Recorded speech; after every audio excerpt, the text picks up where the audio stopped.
하나님이신 예수님 창세기 3장 22절부터 24절 말씀을 가지고 말씀을 나누도록 하겠습니다. 자, 오늘의 말씀의 키포인트는 24절 말씀이죠. 이같이 하나님 그 사람을 쫓아내시고 에덴 동산 동쪽의 그룹들과 두루 도는 불칼을 두어 생명나무의 길을 지키게 하셨다라고 말씀하고 계십니다. 에덴에 두 나무가 있었죠. 하나는 생명나무, 하나는 선악을 알게 하는 나무였습니다. 자, 우리가 정말 아쉬운 것은 사람이 생명나무의 열매를 먹었으면 얼마나 좋겠어요. 근데 생명나무의 열매를 먹지 않고 선악을 알게 하는 나무의 열매를 먹었기 때문에 우리에게 이런 아주 비극적인 사건이 터져 나왔다라고 하는 것을 볼 때 정말 아쉬움이 없지 않아 있습니다. 하나님은 동산에 있는 모든 열매를 다 먹도록 하셨어요. 하지만 한 가지 딱 선악을 알게 하는 나무 열매를 먹지 말라고 하셨고 먹는 날에는 죽을 것이라고 분명히 말씀을 하셨어요. 그렇지만 사람은 사탄의 유혹에 속아가지고 생명나무의 열매를 먹어야 할 텐데 먹지 않고 오히려 선악을 알게 하는 나무의 열매를 먹고 말았어요. 자, 이로써 이 결과로 사람은 생명을 잃게 되었고 사람이 손을 들어 생명나무의 열매를 먹지 못하도록 하려고 이 생명나무를 숨겨버렸단 말이에요. 그래서 인생은 죽어야 했고 구원의 길이 없는 절망의 상태에 머물게 됐다라고 하는 것입니다. 자, 이러한 형편에 놓여 있는 인간을 하나님은 보실 때에 안타까워하셨어요. 사람은 이제 다 죽을 것이기 때문에 그래요. 하지만 사람은 이 심각성을 깨닫지 못하고 자기 만족과 자기 욕심을 채우기 위해서 일하고 다투며 싸우며 죽을지도 모르고 그냥 그렇게 살아가고 있는 이 인생을 볼 때 정말 하나님이 안타깝죠. 근데 하나님은 어때요? 하나님은 사랑이시죠. 에스겔서 18장 23절에 보니까 주 여호와의 말씀이라 내가 어찌 악인이 죽는 것을 조금인들 기뻐하랴. 그가 돌이고 그 길에 떠나 사는 것을 어찌 기뻐하지 아니하겠니. 우리 하나님은요, 비록 악인이라도 그가 돌이켜가지고 새 사람이 되어가지고 죽지 않고 살기를 바라셔요. 우리 하나님은 사랑이시기 때문에 어떤 악인이 어떤 죄인이라도 깨닫고 돌아와 살기를 바라 죽기를 원하시는 하나님은 아니란 말이에요. 이 가련한 인생들에게 하나님은 그래서 이 돌아오고 서기 위해서 종들을 보내셨어요. 그래서 너희는 죽을 것이고 심판을 받게 될 것임을 가서 증거하라고 하셨죠. 자, 히브리서 9장 27절에 한 번 죽는 것은 사람에게 정하신 것이요 그 후에는 심판이 있으리라. 이렇게 분명히 말씀했어요. 그래서 하나님은 선지자들을 보내서 이 이야기를 하시는 거예요. 이렇게 전해주시는 거예요. 그래서 깨닫고 돌아오라고 하셨지만 인간은요, 자기의 죄악을 벗어날 줄 모르고 죄의 종이 되어서 그냥 죄에 끌려가는 대로 살고 죄 가운데 거하더라고요. 돌아와야 되는데 살아야 되는데 살지 못하고 하나님 말씀을 안 듣고 그냥 이 죄 가운데 머물러서 결국은 죄의 종으로 살다가 죽을 수밖에 멸망받을 수밖에 없는 자리로 가게 되더라고요. 자, 이 모습을 보고 하나님 안타까워서 결심을 하셨어요. 어떻게 인생을 구하는 길은 생명과를 주어서 먹게 하는 것밖에 없겠구나.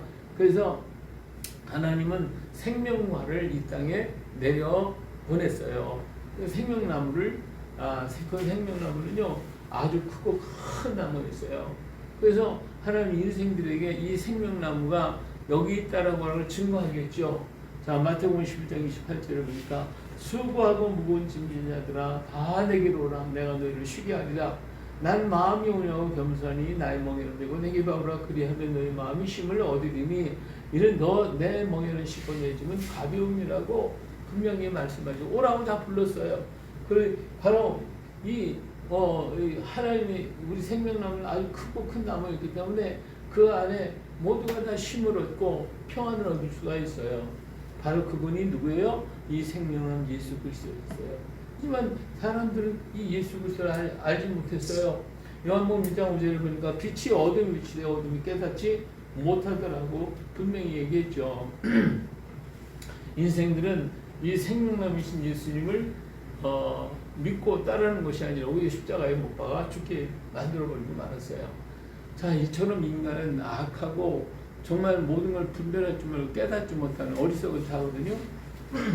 그렇지만 예수님이 십자가는 겟세마네 동산에서 우뚝 서게 되었고 사람은 예수님을 죽게 했으나 하나님은 생명나무를 만인이 볼 수 있는 높은 곳에 세워 놓으셨어요. 그래서 이제는 예수님이 죽으신 것 같았지만 그 생명나무를 겟세마네 언덕 높은 곳에서 만민이 다 볼 수 있도록 높은 곳에 세워 놓으셨단 말이에요. 바로 이 생명나무가 예수님의 십자가였어요.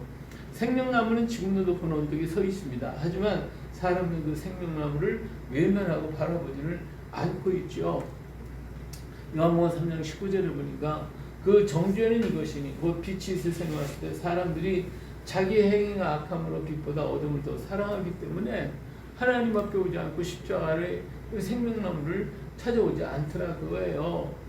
그러나 하나님은 분명하게 이렇게 말씀하셨어요. 요한복음 3장 16절에 하나님의 세상을 저렇게 사랑하사 독생자를 주셨으니 이는 그를 믿는 자마다 멸망하지 않고 영생을 얻게 하려 하신다고 그랬어요. 그렇게 믿지 않는 모든 인간들을 향하여 하나님은 믿으라 믿는 자에게는 영생을 얻게 해 주겠다라고 분명하게 선포를 하시고, 그리고 요한복음 1장 12절 영접하는 자 곧 그를 믿는 자는 하나님의 자녀가 되는 권세를 주시겠다고 약속을 하신 거예요. 그래서 이 십자가에 달신 분이 바로 그 예수님이시고, 이 예수님이 바로 생명나무셔요. 요한일서 5장 11절 그러니까 또 증거는 이것이니 하나님이 우리에게 영생을 주신 것과 이 생명이 그의 아들 안에 있는 그것이라 그랬어요. 그러니까 예수님 자신의 속에 뭐가 있다? 생명이 있다. 영생이 있다. 이거예요. 바로 이 영생이 생명나무예요. 이 영생을 이 생명나무의 열매를 먹기만 하면 사는 거예요.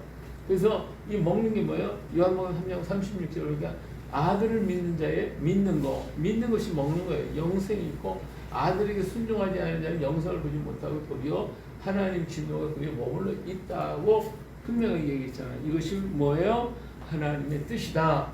요한복음 6장 40절 보니까 내 아버지의 뜻이에요. 아버지의 뜻은 아들을 보고 뭐요? 믿는 자마다 뭘 얻어요? 영생을 얻는 이것이니. 그러니까 생명나무이신 예수님을 믿는 그것이 먹는 것이고, 믿은 자에게는 하나님께서 영생을 얻게 한다고 그랬어요. 이것이 마지막 날에 내가 이를 다시 살리려 하시니라. 그래서 이 아들 예수 그리스도를 믿는 자마다 영생을 얻게 되어질 것이라고 분명히 말씀했죠. 요한일서 5장 13절에 내가 아버지 하나님의 아들의 이름을 믿는 너에게 이것을 쓰는 것은 너희로 하여금 너희에게 뭐가 있다? 영생이 있음을 알게 하냐면, 하나님 말씀을 통해서 우리에게 영생이 있다는 걸 분명히 증거해주고 말씀해주고 가르쳐 주셨어요. 사람은 죄로 인해서 생명나무를 잃었어요. 하지만 하나님은 우리를 구원하시기 이 땅에 뭐를 보냈다? 생명나무를 보내줬어요. 이 생명나무 바로 누구다? 예수님이시죠. 그 예수님은 그 십자가에서 완전한 열매가 되어 주셨어요. 근데 이 사실을 듣는 자는 믿음을 갖게 되고, 믿는 자에게는 잃었던 그 생명을 되찾도록 만들어 주죠. 이것이 하나님의 선포고 하나님의 뜻이에요. 하나님이 믿는 이들에게 한 가지 더 축복을 해주셨는데, 그 축복은 뭐예요? 영생뿐만 아니라 하나님의 자녀가 되는 권세까지 주셨다고 그랬어요. 잃어버렸던 에덴 동산을 대신해서 하나님의 나라를, 에덴 동산 대신 뭘 줘요? 하나님의 나라를 주셔서 살 수 있도록 그렇게 했다고 말해요. 이것이 하나님의 놀라운 사랑이고 하나님의 기적이에요. 믿는 자, 그 이름을 믿는 자는 그래서 복된 거예요. 우리 하나님, 우리 영생뿐만 아니라 하나님 자녀가 되는 권세를 주셨고, 우리는 잃어버렸던 에덴 동산에서 잃어버렸지만 하나님이 에덴 동산 대신 뭘? 하나님의 나라를 우리에게 주셨어요. 그 나라를 상급으로 받게 됐으니까 믿는 자가 얼마나 축복입니까? 이 축복을 받는 자는 다른 사람 안에 믿기만 하면 되고 영접하면 되는데, 이런 은혜를 우리가 깨닫고 하나님께 돌아와서 정말 이런 복된 삶, 영생의 삶, 하나님의 자녀의 삶, 하나님 나라를 상속받는 우리 모두가 되시기를 예수님의 이름으로 축복합니다.